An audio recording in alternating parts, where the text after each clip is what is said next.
ನನ್ನ ಮಾತಿ ಮೇಲೆ ಬಲೆ ಬೀಸು. ಇಲ್ಲಿ ಹೇಳ್ತಾನ ಅದೇ ಪ್ರಯಾಸ, ಅದೇ ಕೆರೆ, ಅದೇ ದೋಣಿ, ಅದೇ ಶಿಷ್ಯರು, ಅದೇ ಅಲ್ಲಿ ಏಸು ಇಲ್ದಂಗೆ ಜೀವನ ಮಾಡ್ತಿದಾರ. ಅದು ಇಲ್ಲಿ ಏಸು ಕುರಿತು ಬಂದರು ಆ ದೋಣಿ ಹತ್ತದು. ಇದ್ರ ಅರ್ಥ ದೋಣಿ ಹತ್ತಿದಾಗ ಏನ್ ಮಾಡ್ತಾರೆ, ಫಸ್ಟ್ ಆ ದೋಣಿ ಕೊಟ್ಟರು ಅಂತಿದ್ರ ಅರ್ಥ. ಅಂದ್ರ ನಾವು ದೇವ್ರಿಗೆ ಏನ್ ಮಾಡ್ಬೇಕು, ದೇವ್ರೇ ಇದೆಲ್ಲ ನಿಂದು, ಯಾವುದು ಈ ಹೊಲ ಬಿತ್ತ ಇದೆಯಲ್ಲ ಇದೆಲ್ಲ ನಿಂದು, ಈ ಬಿಸಿನೆಸ್ ಮಾಡ್ತಾ ಇದೆಯಲ್ಲ ಇದೆಲ್ಲ ನಿಂದು, ದೇವರೇ ನೀರು ಕೊಟ್ಟಿಯಲ್ಲ ಆ ನೀರೆಲ್ಲ ನಿಂದು, ದೇವರೇ ಇದೆಲ್ಲ ನಿಂದ ಇದೆಯಲ್ಲ. ಯಾವಾಗ ನಾವು ಆತನ ಕೈ ಒಪ್ಪಿಸ್ಕೊಡ್ತೇವೋ ಆಗಲೇ ಮನೆ ಆಶೀರ್ವಾದ. ಯಾವಾಗ ನಾವು ಸಂಪೂರ್ಣ ನಮ್ಮ ಶಕ್ತಿ ಇಲ್ಲ, ಏನು ನಮ್ಮ ಸ್ವಂತ ಜ್ಞಾನ ಇಲ್ಲ, ನಮ್ಮ ಸ್ವಂತ ಆಲೋಚನೆಗಳಿಲ್ಲ, ಯಾವುದೂ ಇಲ್ಲ. ಇಲ್ಲಿ ಬೈಬಲ್ ಹೇಳ್ತಾರೆ ಯಾವುದೂ ಇಲ್ಲ. ಆದ್ರೆ ಇಷ್ಟೇ ಹೇಳ್ತಾನೆ, ದೇವರೇ ನೀರು ಕೊಟ್ಟಿಯಲ್ಲ ನಿಂದು, ಫಲ ಕೊಟ್ಟಿಯಲ್ಲ ನಿಂದು, ಬೀಜ ಕೊಟ್ಟಿಯಲ್ಲ ನಿಂದು, ಅದು ಭೂಮಿಯಲ್ಲಿ ಬೀಜ ಬಿತ್ತೇನಲ್ಲ ಅದು ನಿಂದು, ಅದಕ್ಕೆ ಯಾವುದು ಹೊಳ ಹತ್ತಲಾರ್ದಂಗೆ ನೀನು ಮಾಡು. ಯೋಚನೆ ಮಾಡೀಗ ಅಲ್ಲಿ ಹತ್ತಿದಾಗ ಅಲ್ಲಿ ಹೇಳ್ತಾನ ಈ ದೇವ್ರ ಮಾತು ಮೇಲೆ ಇಲ್ಲಿ ಆ ಪೇತ್ರ ಹೇಳ್ತಾನ ಅದಕ್ಕಿಂತ ಹಿಂದೆ ಬಂದು ನಿರಾಶೆ ತೊಳಿತಾನೆ. ಇದರ ಅರ್ಥ ಆ ದೋಣಿಯೊಳಗೆ ಏಸು ಇಲ್ಲ, ಏಸುನ ಮಾತು ಇಲ್ಲ, ಏನು ಇಲ್ಲ. ಅದಕ್ಕೋಸ್ಕರ ಕುಟುಂಬಗಳಲ್ಲಿ ನಮ್ಮ ದೋಣಿ ಏಸುನ ಮಾತು ಇರಬೇಕು. ಅಂದ್ರೆ ಏಸು ವಾಸ ಮಾಡಬೇಕು ನಮ್ಮ ಕುಟುಂಬದಲ್ಲಿ.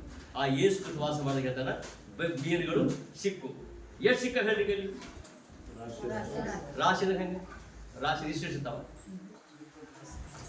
ಈ ಭಾಳ ಇರ್ತಾವ ರಾಶಿ ಅಂದ್ರೆ ರಾಶಿಯಾಗಿ ಅದೇ ದೋಣಿ. ಯೋಚನೆ ಮಾಡೀಗ ಅದೇ ಹೊಲ, ಅದೇ ಕೆಲಸ ಮಾಡೋರು, ಅದೇ ಕೂಲಿಯಾರು, ಅದೇ ಯಾವುದೇ ನವಣಿ ಇರ್ಬೋದು, ಯಾವುದೇ ಇರ್ಬೋದು, ಎಲ್ಲ ಸೇಮ್ ಬೀಜ, ಸೇಮ್ ನೀರು, ಸೇಮ್ ಬಿತ್ತವ್ರು, ಎಲ್ಲ ಬಿತ್ತವ್ರು. ಆದ್ರೆ ಇಲ್ಲಿ ಹೇಳ್ತಾರೆ ಏಸು ನಿನ್ನ ಕೆಲಸದಲ್ಲಿ ಇರಬೇಕು, ಏಸು ನಿನ್ನ ಮನೆಯಲ್ಲಿ ಇರಬೇಕು, ಏಸು ನಿನ್ನ ಬಿಸಿನೆಸ್ನಲ್ಲಿ ಇರಬೇಕು, ಏಸು ನಿನ್ನ ಕೆಲಸದಲ್ಲಿ ಇರಬೇಕು, ಏಸು ನಿನ್ನ ಕೂಲಿಯಲ್ಲಿ ಇರಬೇಕು. ಕೂಲಿ ನಿನ್ನ ಆಶೀರ್ವಾದ ಯಾಕೆ ಹೋಗಿಲ್ಲ ಅಂದ್ರೆ ಆ ಕೂಲಿಯಲ್ಲಿ ಇರ್ಬೇಕು ಏಸು.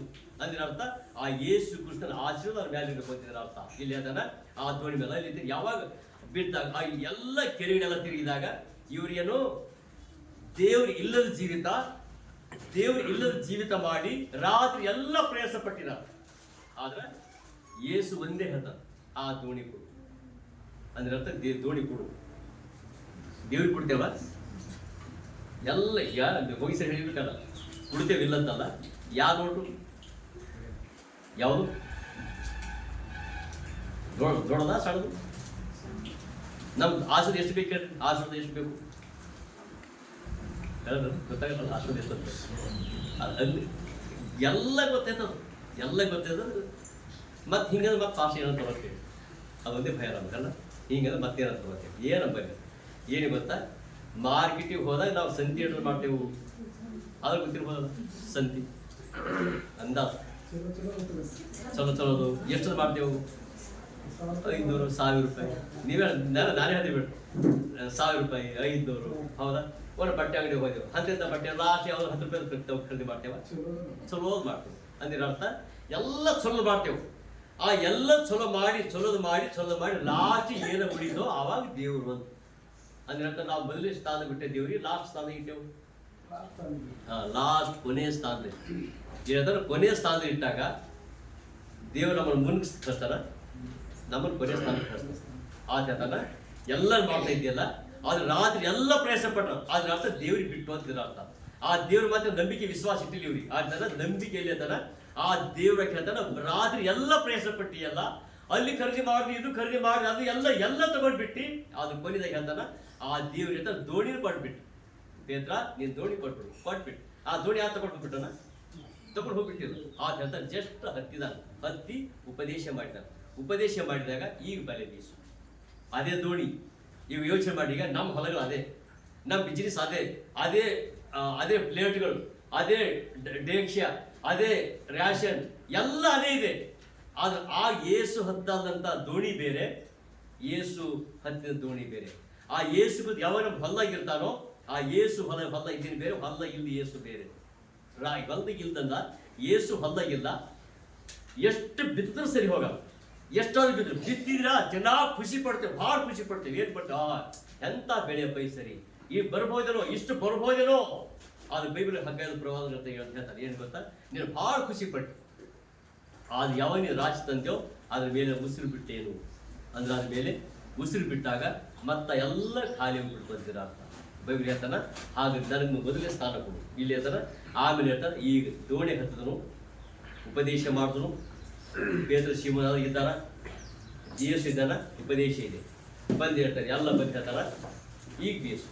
ಯಾವಾಗ ಇಲ್ಲಿ ಬೀಸು ಅಂತ ಹೇಳಿದನೋ ಬೈಬಲ್ ಹೇಳ್ತಾರೆ ರಾಶಿ ರಾಶಿ ಮೀನುಗಳು ಸಿಕ್ಕು. ಹಾಗೆ ಮುಂದೆ ನೋಡ್ರಿ, ಹಿಂಗೆ ರಾಶಿ ರಾಶಿ ಮೀನುಗಳು ಸಿಕ್ಕು. ಆಮೇಲೆ ಆಗ ಅವರು ಮತ್ತೊಂದು ದೋಣಿಯಲ್ಲಿದ್ದ ತಮ್ಮ ಪಾಲುಗಾರರಿಗೆ ನೀವು ಬಂದು ನಮಗೆ ನೆರವಾಗಬೇಕೆಂದು ಸನ್ನೆ ಮಾಡಿದರು. ಅವರು ಬಂದು ಆ ಎರಡು ದೋಣಿಗಳಲ್ಲಿ ಮೀನುಗಳನ್ನು ತುಂಬಿಸಲು ಅವು ಮುಳುಗುವ ಹಾಗಾದವು. ಸಾಕು ಹೇಳ್ತಾರೆ, ಮುಳುಗುವ ಹಾಗಾದವು. ಅಲ್ಲಿ ಒಂದು ಯೋಚನೆ ಮಾಡಿ, ದೋಣಿ ಇವರಿಂದ ಖಾಲಿ ಬಳಿ ತೊಳಿತಾ ಇದ್ದಾರೆ, ಬಲೆ ಖಾಲಿ ತೊಳಿತಾ ಇದ್ದಾರೆ. ಇಲ್ಲಿ ಯಾವಾಗ ಯೇಸು ಹತ್ತದನೋ, ಯಾವಾಗ ಯೇಸು ದೋಣಿ ಕೊಟ್ಟರೋ, ಅಲ್ಲಿ ಕೊಟ್ಟಿದಾಗ ಅವ್ರ ಬಾಲಿ ಹರಿಯೋದು ಬಂದು ದೋಣಿಗಳು ಮುಳುಗುವ ಹಾಗಿದ್ದವು. ಆಮೇಲೆ ನೆರೆಯವ್ರಿಗೆ ಸನ್ನೆ ಮಾಡೋದು. ಸನ್ನೆ ಅಂದ್ರೆ ಹೆಂಗ? ಸನ್ನೆ ಹಿಂಗೆಲ್ಲ ಅಂದ್ರೆ ನಾವು ನೋಡಿದಾಗ ಏನಾಗ್ಯದ, ಬಾ ಜಲ್ದಿ ಬಾ. ಯಾಕಂದ್ರೆ ಇಲ್ಲಿ ನಾನು ದೋಣಿ ಏನಾಗ್ತಾ ಇದೆ, ಮುಳುಗ್ತಾ ಇದೆ. ಯಾಕಂದ್ರ ಈ ಬರೀ ಖಾಲಿ ತಲಬಲಿ ಏಸು ಕೂತ ದೋಣಿ ಒಳಗೆ ಹತ್ತಿದಾಗ ಬೇರೆ ದೋಣಿ ಅಂದಿರತ್ತ, ಬೇರೆ ಮನೆಯವ್ರಿಗೆ ಕರೀತಾರ ಅಂತಿರತ್ತ. ಅದಕ್ಕೆ ಯಾಕೆ ದಾನ, ಈಗ ದಾನ ತಗೊಂಡ್ಬಿಡು, ನನ್ನ ಹತ್ರ ಇಷ್ಟು ರ್ಯಾಷನ್ ಇದೆ, ನನ್ನ ಹತ್ರ ಬಟ್ಟೆಗಳಿದೆ, ನನ್ನ ಹತ್ರ ಇಂಥದ್ದೇ ತಗೊಂಡ್ಬಿಡು ಅದ್ರ ಬೇರೆ ಮನೆಯವರಿಗೆ ಅಥವಾ ಬೇರೆ ದೋಣಿಯವರಿಗೆ ಇಲ್ಲಿ ಬಂದು ಸನ್ನೆ ಮಾಡ್ತಾ ಇದ್ದಾರೆ. ಈಗ ಹೆಂಗೆ ಗೊತ್ತಾ? ಆದ್ರೆ ದೇವ್ರು ಇಲ್ಲದ ಮನೆ ಹೆಂಗೆ ಗೊತ್ತಾ? ಬಂದು ಇವ್ರಿಗೆ ತೊಳಿತಾರೆ. ಅದು ತೊಳಿತಾರೆ. ಎಲ್ಲಿ ಏಸು ಇಲ್ಲದ ಮನೆ ಅಂದ್ರೆ ಇದರ ಅರ್ಥ ಎಷ್ಟು ಮಾಡೋದು ಆಶೀರ್ವಾದ ಇಲ್ಲ ಅಂತ ಇದರ ಅರ್ಥ. ಇಲ್ಲಿ ಬೈಬಲ್ ಹೇಳ್ತಾನ, ಆ ದೋಣಿಯವ್ರಿಗೆ ಬಂದು ಇನ್ನೊಂದು ದೋಣಿಯವ್ರಿಗೆ ಬಂದು ಇವ್ರು ಏನ್ ಮಾಡ್ತಾರೆ, ಬರ್ರಿ ಗೊತ್ತ ಅಂದ್ರೆ ಅವ್ರು ಬಂದು ದೋಣಿ ಆ ಮುಳುಗುವ ಹಾಗಿದ್ದು, ಅಷ್ಟು ಭಾರ, ಅದು ಅಷ್ಟು ದೋಣಿ ಅಂದ್ರೆ ಅಷ್ಟು ಮೀನು ಸಿಕ್ಕು. ಸೇಮ್ ದೋಣಿ ಅಲ್ಲ, ಸೇಮ್ ದೋಣಿ, ಸೇಮ್ ಶಿಷ್ಯರು, ಸೇಮ್ ಕೆರೆ, ಎಲ್ಲ ಸೇಮ್. ಆದ್ರೆ ಇಲ್ಲಿ ಬೈಬಲ್ ಹೇಳ್ತಾನ ಕಾರಣ ಇಷ್ಟೇ, ಆ ಕೆರೆ ಇದೆ, ದೋಣಿ ಇದೆ, ಶಿಷ್ಯರಿದ್ದಾರ, ಎಲ್ಲ ಇದೆ. ಎಷ್ಟು ಜನ ಇದ್ದಾರ, ಅಷ್ಟು ಜನರಲ್ಲಿ ಯೇಸು ಮಾತ್ರ ಇರಲಿಲ್ಲ. ಅಷ್ಟೇ ಕಾರಣ.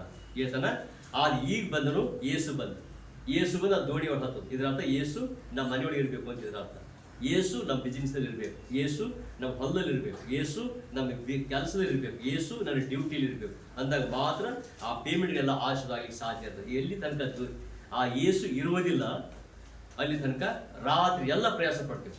ಗಂಡ ಹೆಂಡತಿ ಮಕ್ಕಳು ಎಲ್ಲರೂ ಪ್ರಯಾಸ ಪಡ್ತೇವೆ. ಸಿಂಪಲ್ ಆಗಿ ಯೋಚನೆ ಮಾಡಿ. ಈಗ ಬಲೆಗಳು ಬೀಸಿದಾಗ ಬಲೆಗಳು ತೊಳಿತಾ ಇದ್ದರು ಅಂದ್ರೆ ಸುಮ್ಮನೆ ತೊಳಿತಾರ?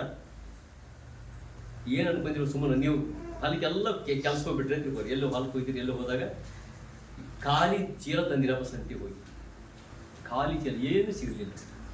ಏನು ಮಾತಾಡ್ಬೋದು ಬರ್ತೀವಿ, ಏನು ಮಾತಾಡ್ಬೋದು?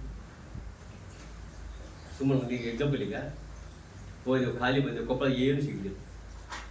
ಕೆಲ್ಸಕ್ಕೆ ಹೋದೆವು, ಎಲ್ಲಿ ಕೂಲಿಕಾರಿ ಯಾರು ಕರೀಲಿಲ್ಲ, ಯಾರು ಏನು ಹೇಳಿಲ್ಲ, ಯಾರಿಗೂ ಕೆಲ್ಸಕ್ಕೆ ಬಂದ ಯಾರು ಒಬ್ಬರು ಕರೀಲಿಲ್ಲ. ಕರೀಲಿದ್ರೆ ಯಾರು ದುಡ್ಡಿಲ್ಲ ಅಂತ ಅರ್ಥ. ಏನೋ ಕೊಪ್ಪಳಕ್ಕೆ ಹೋಗೋರಿ, ಕೆಲ್ಸಕ್ಕೆ ಬಂದ್ಬಿಡ್ರಿ. ಬಂದಾಗ ಕೂಲಿ ಸಿಗ್ತದ, 300 ರೂಪಾಯಿ ಕೂಲಿ ಸಿಗ್ತದ. ಈಗ ಸರಿ ಒಂದು 10 ರೂಪಾಯಿ, ಒಂದು 20 ರೂಪಾಯಿ, ಒಂದು 30-40-50 ರೂಪಾಯಿ ಸಾಕು. ಅಲ್ಲಿ ಕೂಲಿ ಸಿಗ್ತದ. ಕೂಲಿ ಸಿಕ್ಕ ಮಕ್ಕಳಿಗೆ ಹೇಳ್ತಾರೆ, ಏನೋ ಕೂಲಿ ಸಿಗ್ಲಿಲ್ಲ. ಏನು ಗೊತ್ತು ಬರ್ತೀವಿ ಅಂತ ಏನು ಮಾಡ್ಬೇಕು? ಅಲ್ಲಪ್ಪ, ಏನು ಮಕ್ಕಳು ಎದುರು ಬರ್ತಾವ, ನಾನು ಹಂಟಿಗೆ ಹೋಗ್ಬೇಕು, ಈ ಕೊಪ್ಪಳ ಹೇಳ್ತಾರೆ ಅನುಭವ ಹಿಂಗೆಲ್ಲ. ಅಂದ್ರೆ ಅವ್ರು ಬಲಿ ಹಂಗೆ ತೊಳಿತೀರಿ ಬಹುಶಃ. ಅನ್ಕೋತ ತೊಳಿತಾರೆ. ಏನಪ್ಪ ಪೇತ್ರ, ಏನು ಮಾಡಿ ಸೀಮನ ಹಿಂಗೆ ಅನ್ಬೋದಲ್ಲ ಬಹುಶಃ. ಅವ್ರು ಹಂಗೆ ಏನು ಸೀಮನ ಏನು ಹೇಳಿ. ಈಗ ನನಗೆ ಹಂಟಿ ಬಂದು ಕೇಳಿದ್ರೆ ನೀರು ಒಂದು ಸಿಕ್ಕಿಲ್ಲ ಅಂತಂದ್ರೆ, ಇಲ್ಲ ಒಂದು ಸಿಕ್ಕಿಲ್ಲ ಅಂದ್ರೆ ಹಂಟಿ ಏನು ಅನ್ಬೋದು? ಅಂದ್ರೆ ಕೆರೆಯೊಳಗೆ ನೀರಿಲ್ಲ, ಮೀನಿಲ್ಲ, ಒಂದು ಮೀನು ಸಿಗ್ಲಿ ನನಗೆ ಅಂತೇಳಿ ಕನಿಷ್ಠ ಮಕ್ಕಳು ಬಂದು ಇವತ್ತೇನೋ ಫ್ರೈ ಮಾಡ್ಕೊತೀನಿ ಬರೀತಂದು ಅಂತ ಯೋಚನೆ ಮಾಡಿರ್ಬೋದು. ಪೇತ್ರ ಮಕ್ಕಳು ಅಂದಿರ್ಬೋದಲ್ಲ, ಯೋಹಾನ ಮಕ್ಕಳು ಅಂದಿರ್ಬೋದು ಹಂಗೆ. ಆದ್ರೆ ಕನಿಷ್ಠ ಇಷ್ಟೆಲ್ಲ ಮಾಡಿದ್ರು, ಆದ್ರೆ ಕನಿಷ್ಠ ಇಲ್ಲ ಆ ಕೆರೆ ನೀರೇ ಸಿಕ್ಕಿಲ್ಲ ಅಂತ ಹೇಳಿದ್ರೆ ನನ್ನ ಹಂಟಿ ಏನಂದಿರ್ಬೋದು ಅಂತ ಯೋಚನೆ ಮಾಡ್ಕೊತ ಆಗಿರ್ಬೋದಲ್ಲ.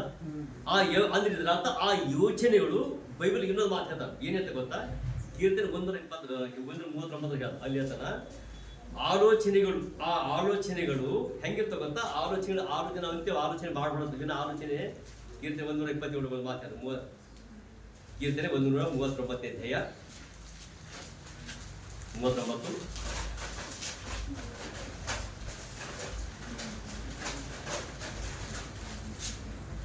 ಒಂದೇ 2-3 ಯೆಹೋವನೇ, ನೀನು ನನ್ನನ್ನು ಪರೀಕ್ಷಿಸಿ ತಿಳ್ಕೊಂಡಿದ್ದಿ. ನಾನು ಕೂತುಕೊಳ್ಳುವುದು ಹೇಳುವುದು ನಿನಗೆ ಗೊತ್ತದೆ.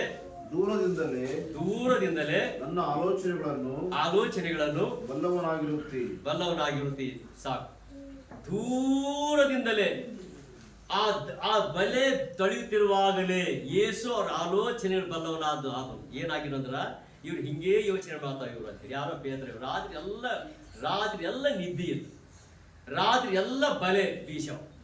ಏನು ಕೈ ಖಾಲಿ ಹೋಗ್ಬೇಕಾದ್ರೆ ಹೆಂಗಾಗ್ಬೋದು ಮನಸ್ಸು ಅಂತ ಅಂದ್ರೆ ಇದು ಅಂತ ದೂರದಿಂದಲೇ ಏನ್ ಮಾಡ ದೇವ್ರಿಗೆ ಇವ್ರು ಆಲೋಚನೆ ಮಾಡ್ಬೋದು. ಬಲಿ ತೊಳಿತಾರೆ, ಹಿಂಗೆ ತೊಳಿತಾರೆ ಅಂದ್ರೆ ನಾನು ಹಂಟಿ ಬಂದ್ರೆ ಹಂಗ, ಕೇಳಿದ್ರೆ ಹಂಗ, ಮೀನು ಸಿಕ್ಕಿಲ್ಲ, ಏನಿಲ್ಲ, ವ್ಯಾಪಾರ ಹೆಂಗ್ ಮಾಡ್ಬೇಕು ಅಂತ ಎಲ್ಲ ಅನ್ಕೋತಿದ್ದಾಗ ಆಲೋಚನೆ ಬಲ್ಲದ ದೇವರು ಅಲ್ಲಿರುವಾಗಲೇ ಕೇಳಿ, ಓ ಪೇತ್ರ ಬಂದ್ಬಿಡು, ಆ ದೋಣಿ ಕೊಡ್ಬಿಡ್ತಾರೆ. ಅಂದ್ರ ಇಲ್ಲಿ ಬೈಬಲ್ ಹೇಳ್ತಾನ, ಯಾವಾಗ ದೋಣಿ ಹತ್ತದನೋ ಆ ಹತ್ತಿದಾಗ ಬೈಬಲ್ ಹೇಳ್ತಾನ ಅದೇ ದೋಣಿ, ಅದೇ ಹಡಗು, ಅದೇ ಪೇತ್ರ, ಅದೇ ಯೇಸು ಯಾನ್ ಬಂದು ಬೇಕಾದ ಮೀನು ಸಿಕ್ಕೋತಿದ್ರ ಅಂತ. ಈಗ ದೇವ್ರ ಮಕ್ಕಳ ನಾವು ದೇವ್ರಿಗೆ ಬಿಟ್ಟು ಏನಾದ್ರೂ ಕೆಲಸ ಮಾಡ್ತೆ ಅಂತಂದ್ರು ಹೇಳ್ಬೋದು, ಫೇಲ್ ಅಂತ ಹೇಳ್ಬೋದು.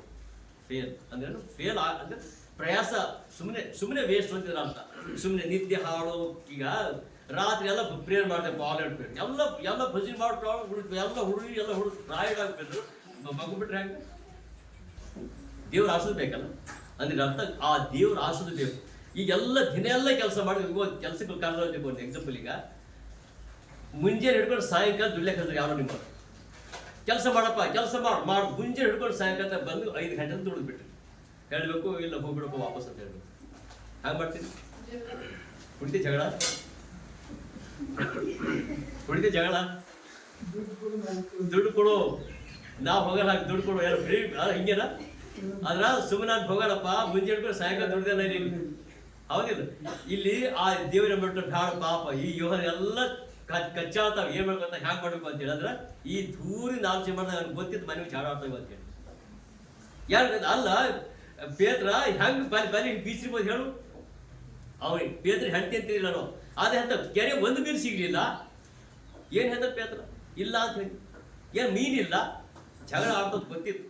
ಆ ಜಗಳ ಆಡ್ತು ಬಂದು ದೂರಿಂದ ಆಲೋಚನೆ ತಿಳ್ಕೊಂಡ್ಬಿಟ್ಟು ಏನ್ ಮಾಡ್ಯಾನ, ಓ ಇವ್ರು ಜಾಡ ಆಡ್ತಾವ ಮನೆಗೆ ಹೋಗಿ ಹಂಗ ಅಂತ ತಿಳ್ಕೊಂಡು ಬಾ ಇದಕ್ಕೆ ತಿರುಗಿ ವಾಪಸ್ ಆಗ್ಬಿಡು ಹೋಗಿ ನೋಡಿ. ಅಂದ್ರ ಇದ್ರ ಅರ್ಥ ಆ ದೇವ್ರ ಬಗ್ಗೆ ಹೇಳ್ತಾರೆ, ಯಾವಾಗ ನಮ್ಮ ಕುಟುಂಬ ಯೇಸು ಇಲ್ಲವೋ, ಯಾವಾಗ ನಮ್ಮ ಬಿಸಿನೆಸ್ ಅಲ್ಲಿ ಯೇಸು ಇಲ್ಲವೋ, ನಾವು ಹೇಳ್ತೀವಿ ಚೆನ್ನಾಗಿ ಬದುಕ್ತೇವೆ ಅಂತ ಹೇಳಿ. ಬದುಕಲ್ಲಕ್ಕಾಗಲ್ಲ.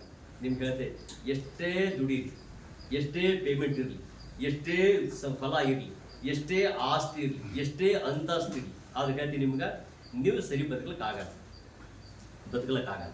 ಏನಾದ್ರೂ ಸಮಸ್ಯೆ ಹೇಳ್ತೇವೆ, ಸಂತೋಷವಾಗಿದ್ದೇವೆ ಅಂತೇಳಿ. ಹೆಂಗೆ ಹೇಳ್ತೇವೆ ಗೊತ್ತಾ? ನಾವು ಚೆನ್ನಾಗಿದ್ದೇವ್ರಿ, ಹೇಳ್ತೇವೆ ಚೆನ್ನಾಗಿದ್ದೇವೆ. ಹೆಂಗೆ ಚೆನ್ನಾಗಿದ್ದೇವೆ ಹೇಳ್ರಿ? ಡ್ರೆಸ್ ಹಾಕಿದ್ರೆ ಚೆನ್ನಾಗಿದ್ದೇವೆ. ಆದ್ರೆ ರಿಯಲಿ ಕುಟುಂಬದಲ್ಲಿ ಸಂತೋಷ ಇಲ್ಲ, ರಿಯಲಿ ಪೇಮೆಂಟ್ ಸರಿ ಹೋಗೋದಿಲ್ಲ, ರಿಯಲಿ ಕುಟುಂಬ ಸಮಸ್ಯೆಗಳು, ಜಗಳಗಳು, ಕಷ್ಟಗಳು, ಕಣ್ಣೀರುಗಳು, ಸಮಸ್ಯೆಗಳು ಎಲ್ಲ ಇದೆ. ಎಲ್ಲ ಚಂದ ಕಾಣಿಸ್ತಾ ಇದ್ದೇವೆ, ಹ್ಯಾಂಗ ನೋಡಕ್ಕೆ ಚೆನ್ನಾಗಿ ಕಾಣಿಸ್ತಾ ಇದ್ದೇವೆ. ಇನ್ನು ಒಳಗೆ ಬೇಕಾದ ಸಮಸ್ಯೆಗಳಿದೆ, ಬೇಕಾದಷ್ಟೆಲ್ಲ ಸಮಸ್ಯೆ ಇದೆ. ಆ ಸಮಸ್ಯೆಗಳು ಬೈಬಲಿಗೆ ಹೇಳ್ತಾರೆ ಸಮಸ್ಯೆಗಳು. ಹಾಗೆ ನೇಮಕ್ಕೆ ಕೆಲವು ನಾವೇನು ಕೇಳ್ತೇವೆ ಗೊತ್ತಾ? ಎಲ್ಲಿ ಹೋದ್ರು ಏನು ಕೇಳ್ಬೇಕು ನಾವು ಅಂದ್ರೆ ಬರೀ ಆಶೀರ್ವಾದ ಸಂದೇಶ ಕೇಳಬೇಕಾದ್ರೆ ಆಶೀರ್ವಾದ ಮಾಡಿ ನಿಮ್ಗೆ ಹುರಿದುಂಬಿಸ್ಬೇಕು. ಹೊಲಿಲೋಯ ಅಂದು ನಿಮ್ಮನ್ನು ಹುರಿದುಂಬಿಸಿದ್ರು ನೀವು ಮುಂದಿನ ವರ್ಷ ನಿಮ್ಗೆ ಹಿಂಗೆ ಆಯ್ತೀರಿ ಅಂತ ಹೇಳ್ಬಿಡ್ಬೇಕಂದ್ರೆ ನೀವು ಖುಷಿ ಪಟ್ಟು ಹೊಲಿಲೋಯ ಅಂತ ಚಪ್ಪಳೆ ಹೊಡ ಹೊಲಿಲೋಯ ಅಂತ ಹೇಳೋದು. ಅದೇ ಇಲ್ಲ, ನೀವು ಕುಟುಂಬ ಝಾಡ ಆಡಿ ಅಂತ ಹೇಳಿ ಹುಟ್ಟಿ ಚಪ್ಪಾಳೆ ನಿಮ್ಗೆ ಯಾರು ಹೇಳ್ಬಾರ್ದು? ಯಾರು ಹೇಳಿ ನಿಮ್ಗೆ? ನಾನು ಝಾಡ ಯಾರು ಹೇಳಿದ್ದಾರೆ?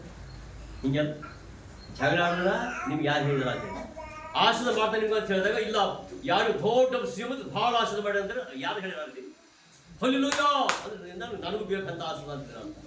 ಇದ್ರ ಅರ್ಥ ಹಾಗಂತ ಏನ್ ಮಾಡಿ ಗೊತ್ತಾ? ಆಶೀರ್ವಾದ ಬಂದು ಹೇಳುವಂತ, ಆಶೀರ್ವಾದ ಬರುವಂತ ಹೇಳುವಾಗ, ಈ ಕುಟುಂಬದಲ್ಲಿ ಸಮಸ್ಯೆಗಳನ್ನು ಹೇಳುವಾಗ ಏನಿದೆ ಗೊತ್ತಾ? ಆ ಸಮಸ್ಯೆ ಯಾವುದೋ ನಮಗೆ ಇರ್ತಾರೆ ಸಮಸ್ಯೆ. ಆ ಸಮಸ್ಯೆ ಇರುವಾಗಲೇ ನಾವು ಸಡನ್ನಾಗಿ ತಿಳ್ಕೊಂಬೋದು ಏನು ಗೊತ್ತಾ? ಯಾರೋ ಏನು ಹೇಳಿದ್ದಾರೆ, ಯಾರು ಏನು ಹೇಳೋಕ್ಕಾಗಲ್ಲ. ಆದ್ರೆ ಇಲ್ಲಿ ಪೇತ್ರ ಹೇಳ್ತಾನ, ಇವ್ರು ಹೋಗಿ ಜಗಳ ಆಗ್ತಾವ ಗೊತ್ತಾವನಿಗೆ ಪೇತ್ರ. ಆ ಯೇಸು ಗೊತ್ತಿದ್ದು ಜಗಳ ಆಗ್ತಾವೆ ಹೇಳಕ್ಕೆ. ಅದಕ್ಕೋಸ್ಕರವಾಗಿ ಯೇಸು ಹೇಳ್ಬಿಟ್ಟ, ಬಾ ಪೇತ್ರ ಬಂದ್ಬಿಡು, ಆ ಗೋಳಿ ಕೊಟ್ಬಿಡು ಅವನಿಗೆ, ಮತ್ತೆ ಪುನಃ ಹೋಗು. ಆದ್ರೆ ಆ ಪೇತ್ರ ಯೋಚನೆ ಮಾಡ್ಬೇಕಾಗಿತ್ತು. ಮತ್ತೆ ಅಲ್ಲೇ ಎತ್ತೋಳು ಮನೆಗೆ ಹೋಗಿ ಬರ್ತಿತ್ತು ಹೇಳಿದ, ಮನೆ ಅಂತ ಹೇಳಿದ್ರು ಮತ್ತೆ ರಾತ್ರಿ ಎಲ್ಲ ಪ್ರಯಾಸ ಪಟ್ಟ, ನಿದ್ದೆ ಇಲ್ಲ. ಆದರೂ ದೇವರೇ ಈಗ ಬಿಡ್ತು ಅಂದಲ್ಲ. ಅಲ್ಲ, ದೇವ್ರು ರಾತ್ರಿ ಎಲ್ಲ ಪ್ರಯಾಸ ಪಟ್ಟೆ, ಮತ್ತೆ ಈಗ ನಿಧಿಗಳನ್ನ ಈಗ ಅಂದ್ಬಿಟ್ರೆ ಅಲ್ಲ ಬಲಿ ಕಟ್ಟು ಬೀಸ್ತಾ ಇದ್ಬಿಟ್ಟು ಮತ್ತೆ ಯಾವ್ದೋ ಹೊರಗೆ ಸಿಕ್ಕೊಂಡ್ಬಿಡ್ತಾ ನಾವು ಬಿದ್ದುಬಿಟ್ಟೆ ಒಂದು ಹಂಗೆ ಹೇಳಿ ಅದೇನು ಯಾವ ಹೇಳಿದ್ದು. ಒಂದು ಯೋಚನೆ ಮಾಡಿ, ಈಗ ಈಗ ರಾತ್ರಿ ಎಲ್ಲ ಕೆಲಸ ಮಾಡಿ ಬಂದು ಮುಂಜಾನೆ ಪ್ರೇರಿ ಬರಿ ಅನ್ಬೇಕು. ರಾತ್ರಿ ಎಲ್ಲ ಕೆಲಸ ಮಾಡಿ ಬಂದು ಬೆಳಿಗ್ಗೆ ಮತ್ತೆ 7 ಗಂಟೆ ಪ್ರೇರಿ ಬರಿ ಅನ್ಬೇಕು. ಹ್ಯಾಂಗ ಮಾಡ್ತೀರಿ? ಅಷ್ಟು ಸರಳ ಒಪ್ಕೊಂಡ್ಬಿಡ್ತೀರಿ. ಆಯ್ತು ಬಿಡ್ರಿ ಪಾಸ್ಟ್ರೆ, ಹಿಂಗೆಲ್ಲ ರಾತ್ರಿ ನಿದ್ದಿಲ್ರಿ, ಮತ್ತೆ ನೀವು ಮುಂಜಾನೆ ಮಾತು ಹೇಳ್ತೀರಲ್ಲ ಹಿಂಗೆಲ್ಲ. ಅಲ್ರಿ ಪಾಸ್ಟ್ರೆ, ರಾತ್ರಿ ಹೇಳ್ತಾ ಇದ್ದೇವಲ್ಲ, ರಾತ್ರಿ ಎಲ್ಲ ಕೆಲಸ ಮಾಡಿದೆವು, ರಾತ್ರಿ ಎಲ್ಲ ನಿದ್ದೆ ಕಟ್ಟಿದ್ದೇವೆ, ನಿದ್ದೆ ಏನಿದೆಲ್ಲ ಬಂದ್ರೆ ನಿದ್ದೆ ಹುಡುಗ ಕೊಡ್ರಿ, ಅಲ್ಲಿ ನಾನು ಬರ್ಲಕ್ಕೆ ಆಗಲ್ಲ ನೋಡಿ ಹಿಂಗೆಲ್ಲ. ಈ ಪೇತ್ರ ಏನು ಹೇಳ್ಯಾರ? ಇದು ವಿಧೇಯತೆ. ಅವ್ನು ಹೇಳ್ತಾನ ಹಾಕ ಆಗ ರಾತ್ರಿ ಎಲ್ಲ ಪ್ರಯಾಸ ಪಟ್ಟು ಅವ್ರಿಗೆ ಹೇಳ್ತಾ ಇದ್ದಾನೆ, ರಾತ್ರಿ ಎಲ್ಲ ಪ್ರಯಾಸ ಪಟ್ಟಿದ್ದೇವೆ ಅಂತ ಹೇಳ್ತಾ ಇದ್ದಾನೆ. ಅದು ನಿಧಿಗಳನ್ನ ಎಲ್ಲಿ ಹಾಕಿದ ಮೇಲೆ ಏಸು ಬ್ಯಾಡ ಅಂತ ಹೇಳಿಲ್ಲ, ಹಾಕ್ಬಿಡು, ನಿನ್ನ ಜೊತೆ ನಾವು ಸಿದ್ಧರಾಗಿದ್ದೇವೆ ಅಂತಿದ್ರ ಅರ್ಥ. ಅಂದಿದ್ರ ಅರ್ಥ ಅಂದ್ರೆ ದೇವ್ರ ಜೊತೆ ತಿರ್ಲಕ್ಕೆ ಅವ್ನಿಗೆ ಸಂತೋಷ ಇದೆ ಅಂತಿದ್ರ ಅರ್ಥ. ಈಗ ಅದೇ ಪ್ರಕಾರವಾಗಿ ನಮ್ಗೆ ಹೇಳ್ಬೇಕಾಗಿತ್ತು, ಬಂದು ರಾತ್ರಿ ಎಲ್ಲ ನಿದ್ದೆ ಎಲ್ಲ ಬಂದು ಎಲ್ಲ ಕೆಲಸ ಮಾಡಿದ್ರು, ಇವತ್ತು ಬಂದು ಇವತ್ತು ಪ್ರೇರಿ ಬನ್ನಿ ಅಂತೀವಿ. ಆದ್ರೆ ಪ್ರೇರಿ ಬಂದು ಬರ್ತೇವ? ಆ ಪೇತ್ರ ಬೇರೆ, ಈ ಪೇತ್ರ ನಮ್ಮ ಪೇತ್ರ ಇದ್ಯಾರು ಪೇತ್ರ ಯಾರು ಇಲ್ಲಲ್ಲ ಪೇತ್ರ. ಆ ಪೇತ್ರ ಹೇಳ್ತಾರ ಪಾಸ್ಟ್ರೆ ಬರ್ತೇವ, ಮನೆಗೋಸ್ ಜಾಗ ಮಾಡ್ತೇವೆ ಪಾಸ್ಟ್ರೆ, ಹಿಂಗೆಲ್ಲ ಹಿಂಗೆ ಬರ್ರಿ. ಆ ಪೇತ್ರ ಏನು ಹೇಳಿ ಅವ್ರು ಹೇಳಿದಾರ ತಾ ದೋಣಿ ಕೊಟ್ಬಿಟ್ಟು. ಆ ಪೇತ್ರ ಹೇಳ್ತಾರೆ ರಾತ್ರಿ ಎಲ್ಲ ಪ್ರಯಾಸ ಪಟ್ಟೆವು, ಆ ರಾತ್ರಿ ಎಲ್ಲ ಪ್ರಯಾಸ ಪಟ್ಟೆವು ಅಂತ ಹೇಳಿದಾಗ ಅದೇ ಪೇತ್ರ ಹೇಳ್ತಾರ ನಾವು ಹೋಗಿ ಸ್ನಾನ ಮಾಡಿ ಬರ್ತೇವೆ, ನದಿಗೆ ಹೋಗ್ಬಿಡ್ತೇವೆ. ಏನು ಹೇಳಿ ಯಾಕೆ ಹೇಳ್ರಿ? ಅವ್ರಿಗೆ ಕಾರಣ ಇದೆ ಮತ್ತೆ. ಅವ್ರು ಯಾಕೆ ಹೇಳ್ರಿ? ಹೋದ್ರೆ ಮತ್ತೆ ಸಮಸ್ಯೆ ಮರಿ, ಮತ್ತೆ ಸಮಸ್ಯೆ ಯಾರು ಗೊತ್ತಾ? ಮತ್ತೆ ಹೆಂಡತಿ ಕೇಳ್ತಾರೆ ಏನ್ ತಂದಿ ಪೇತ್ರ? ಅದು ಯಾರಿಗೆ ಬೇಕಾಗಿದೆ? ಇಲ್ಲ ಏಸು ಏನೇ ಕಂಬಲೆ ಕಟ್ಟಿಲ್ಲ. ಆದ್ರೆ ಏಸು ಹೇಳಿದ ಮಾತು ಕೇಳಿದ್ರೆ ಮನೆ ಬಲಿ ಎಲ್ಲ ತುಂಬ್ಕೊಂಡು ಬೇರು ತುಂಬ್ಕೊಂಡು ಬಂದು ಮನೆ ಪೂರ್ತಿ ಭಾಳ ಮೀನು ತುಂಬ್ಕೊಂಡು ಹೋದಾಗ